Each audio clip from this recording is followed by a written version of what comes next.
سلام دوستای گلم، امروز با این محصول جدید در خدمتتون هستم. پوت تینت رولوشن.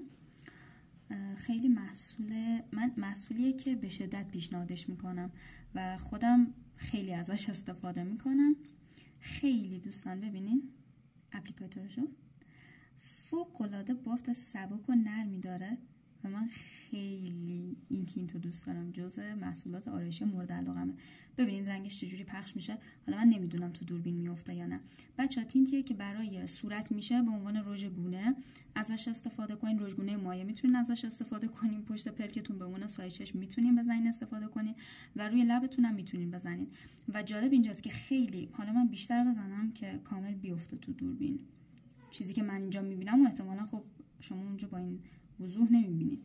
ببینین پخشش رو ببینین، کاملا روغنی و کاملا راحت پخش میشه. اصلا احساس سنگینی روی پوست به شما دست نمیده و همچنین روی لب جلوگیری میکنه از خشکی لب. یعنی شما اگه لبتون ترک ترک شده باشه، پوست پوست شده باشه و اینو بزنین، اصلا مثل رژ لب نیست که فکر کنین خودش بیاد توی شیارای لبتون بمونه و یه حالت خیلی بدی بده. خودش لبتون رو چرب و آبرسانی هم میکنه و دیگه شما از اون لب خشک و پوست پوست چیزی نمیبینین.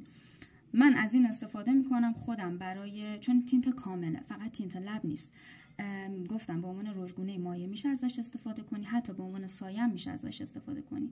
من برای گونه‌ام، برای پشت پلکم و برای لبم ازش استفاده میکنم و یه حالت انسجام خوبی به صورتم میده، یه رنگ و یک دسته خوبی به صورتم میده و صورتمو کاملا از بیحالی در میاره. من این رنگشو گرفتم ولی رنگای دیگه‌ش هم هست که براتون میذارم، اگه دوست داشتین بهم بگین. فقط یک ذره قیمت این تینت نسبت به تینت‌های معمولی رولوشن که فقط برای لبن گرونتره، چون این تقریبا 3 کاره محسوب میشه. و چیز دیگه هم که بگم ویدیو کوتاه باشه، خیلی طولانی نشه، خیلی پخشش عالیه. یعنی شما راحت با دستم میتونین رو گونه‌تون پخشش کنین یا حتی پشت پلکتون. اگر که با براش باشه که دیگه چه بهتر، اما کاملا ببینین با دست من پخش شد.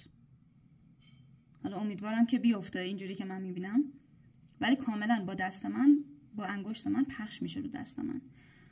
با براش به راحتی پخش میشه. اصلا مدل تینت های دیگه نیست که یه جا بمونه و حالا بیا اینو پخشش کن. نه، این اصلا اینجوری نیست. واقعا اینو عمیقا بهتون پیشنهاد میکنم.